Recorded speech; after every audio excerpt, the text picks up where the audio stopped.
So I don't think anybody can deny the fact that She-Hulk Attorney at Law is a truly divisive show. I mean, it did have a few glimmers of hope in this series, but for the vast majority of it, unfortunately, it was just not that great.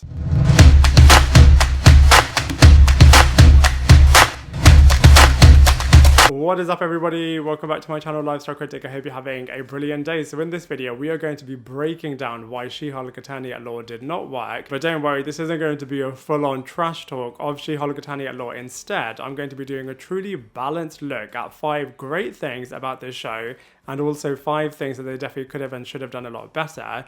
So let's begin with number 1. So the first thing is the fact that I absolutely love legal comedies. If you check out my channel, you will see that I am a big fan of legal dramas and of legal comedies as well. And when this show was pitched, way even before it even aired, the fact that it's going to be a bit of a take on Ally McBeal, but set in the Marvel Cinematic Universe, that pitch was enough to sell me on this show. As I'm such a big Ally McBeal fan, and that show is just absolutely pure class.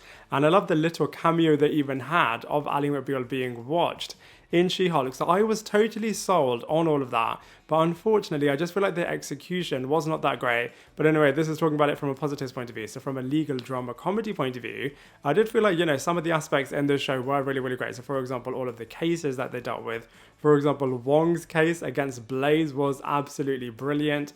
The Asgardian that was constantly shape-shifting into different people was really, really good.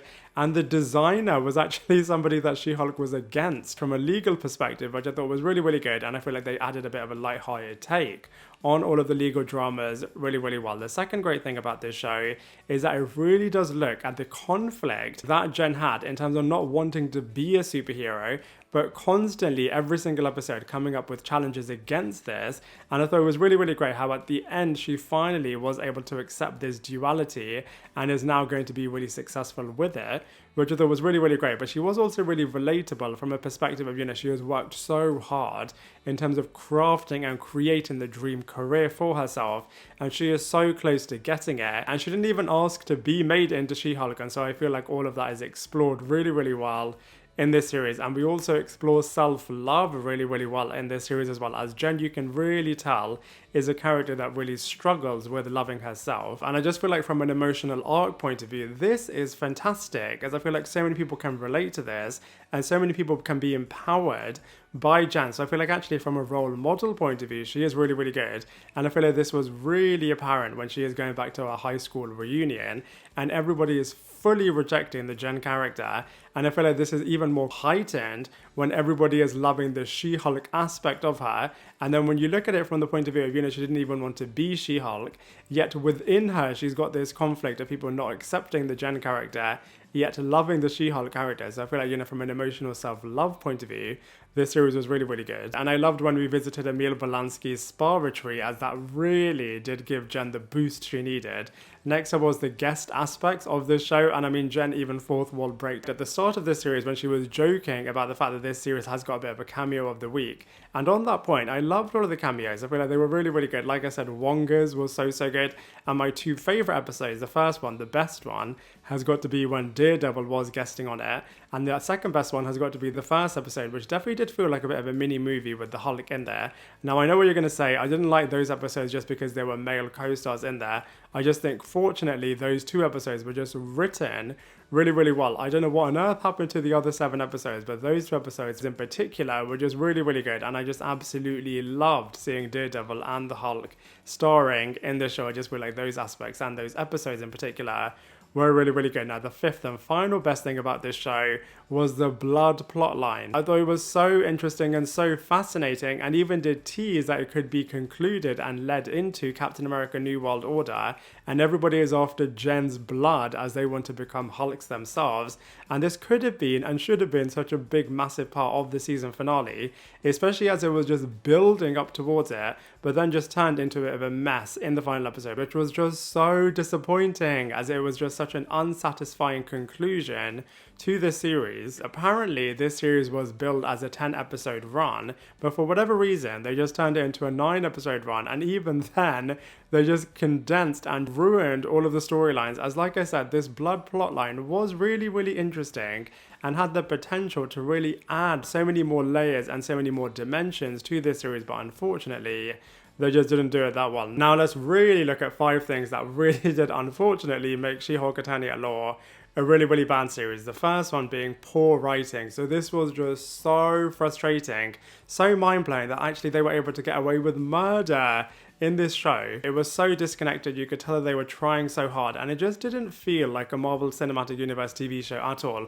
which, like I said, you know, I really love the Marvel Cinematic Universe because it just tries so many different genres. For example, you have a heist movie in Ant-Man, you have a true government espionage movie in Winter Soldier, you have a sitcom series in WandaVision. On that point, I absolutely love female-led shows, and by the way, WandaVision is my favorite Phase 4 TV show and Disney Plus TV show as well, and I was really looking forward to watching She-Hulk, but just the writing was just so bad in this series. And a lot of people think that just because certain aspects are comics accurate, that it gives them a bit of a get out of jail free card and free pass to then do whatever they want. But if there's no foundation of brilliant writing underneath all of this, then it just does not make any sense. And I have to say, from a writing point of view, this is definitely the biggest crime, no pun intended, that the She-Hulk Attorney at Law series made.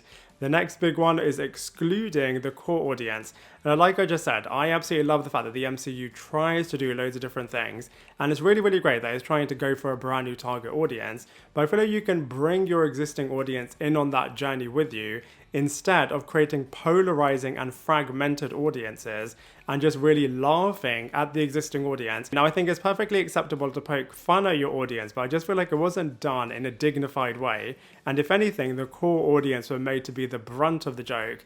And like I said, they just could have done it in a much more sophisticated way. Now, the next thing I have mentioned before, but I feel like it definitely deserves its own section, is just the fact that it was an unsatisfying conclusion in the final episode.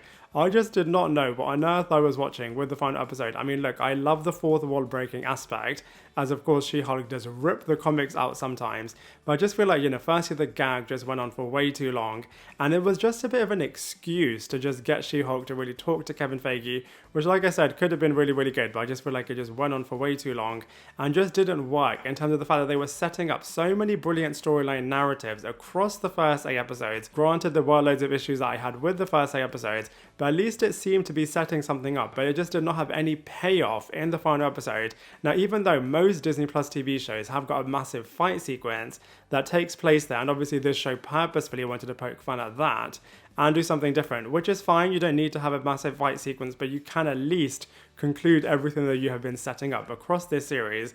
And even the teasers that they had for the future just weren't that great either. I mean, how on earth they absolutely destroyed the look of the Hulk's son. And the Wong and Emil Blonsky sequence also just wasn't that great. It was really great to see Charlie Cox here though. I feel like Matt Murdock really is the saving grace of this entire series, and I do really love him and Jen as a power couple. And I really do hope that we do get to see Jen Walters in the Daredevil series, as I do love this pairing.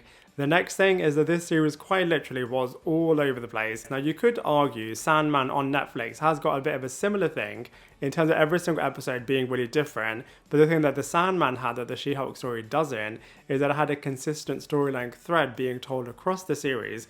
And I just feel like with this series, they were just trying to throw so many different things with each episode, and it was just a bit of a mess. It was really inconsistent, and it just wasn't as gripping as it really should have and could have been. And I just wish that this show just really decided what it wants to focus on and just really went for it, and then you can broaden that out and have each episode being quite individual. But like I said, it was literally just a bit of a car crash, as it was just such a mess. And the final issue that I have with this show is that it just wasted so many of its existing characters. Now, all of the cameo characters were really good, but the core characters, I feel like they could have done so much more with them. I feel like Nikki and Pug at points overshadowed Jen Walters. For example, in the final episode where Pug is trying to infiltrate into the intelligentsia group, loved that sequence, especially as Nikki was the mastermind there and was telling Pug what to say and what not to say. But then when their connection broke, loved the sequences that Pug was having to do on his own. That's the really frustrating thing with the She-Hulk series, is that it created the potential of so many good things with this series. As like I said, Ally McBeal set in the Marvel Cinematic Universe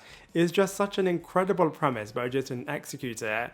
that well at all. And a bit of a bonus issue that I have with this show is the CGI. Now, at points, it did look okay, but even the Kevin Feige robot did joke about the fact that a lot of the wicked CGI animation transformations were just happening off screen, which was a little bit frustrating. And even Titania, by the way, she definitely was another wasted character. Absolutely pure, brilliant casting, having Jameela Jamil, but they did not do anything with Titania. But anyway, love the fact when she was joking and calling She-Hulk Shrek, as I feel like at points that animation did look a lot similar to the Shrek animated TV series. And by the way, Jameela Jamil's Titania episode where she is having a bit of a copyright battle with Jen Walters' She-Hulk name, I thought that was really, really good, but I just wish that they would have lent into the influencer aspect of the Titania character a little bit more, as that potentially could have been another really interesting storyline. So, that is my on balance review with She-Hulk Titania Law. I just wanted this series to be so much better than it was, as like I said, it had the potential to be absolutely brilliant, but unfortunately they just did not realize it. And so for all of those reasons, I'm going to give it a solid 3 out of 10. Now I'd love to hear what you thought of She-Hulk Titania Law. I know it's a really divisive show, but anyway, let me know what you think in the comment section below. Otherwise, I look forward to seeing you in my next video.